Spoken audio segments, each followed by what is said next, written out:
Објектот во Кочани кој служел како дискотека немало лиценца за работа како дискотека. Последната издадена лиценца е во март 2023 година за кабаре од Министерството за економија со важност од 1 година до март 2024. По овој датум клубот Пулс не смел да работи како дискотека.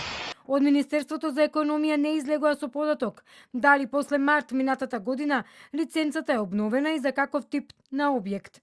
Министерот Тошковски изјави дека клубот немал легална лиценца.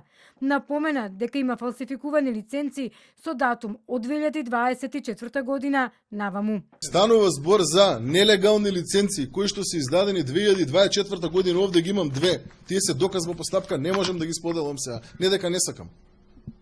Станува збор за лиценци кои што се нелегални, невистинити, фалсификувани, како сакате кажете ги, кои што се добивани, предпоставката е постојат основи на сомнение на коруптивен начин.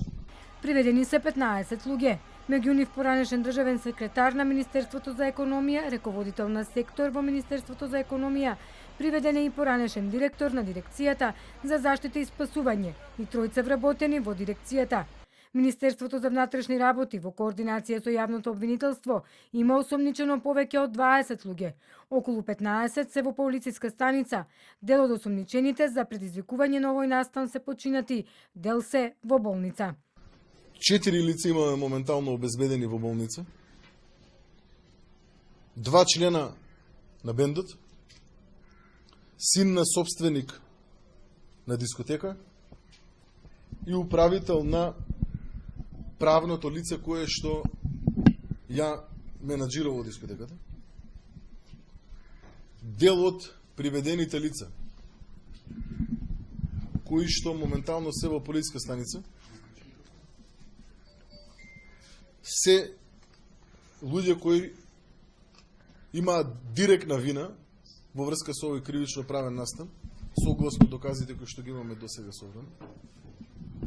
Односно, приведено едно лице кое што е организатор на настанот и за кое што имаме сомнение дека е еден од оние кои што имаат директна вина во рамки на сторување на конкретни кривични дела поврзани со овој настан.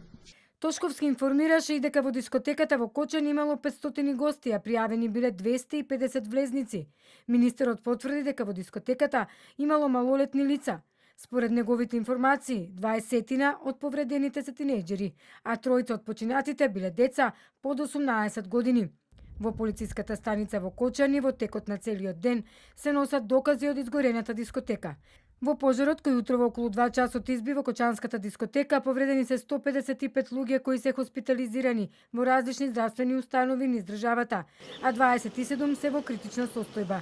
13 се транспортирани во Солун. Загинатите 59 луѓе се од Скопје, Штип, Кочани и Пробиштип.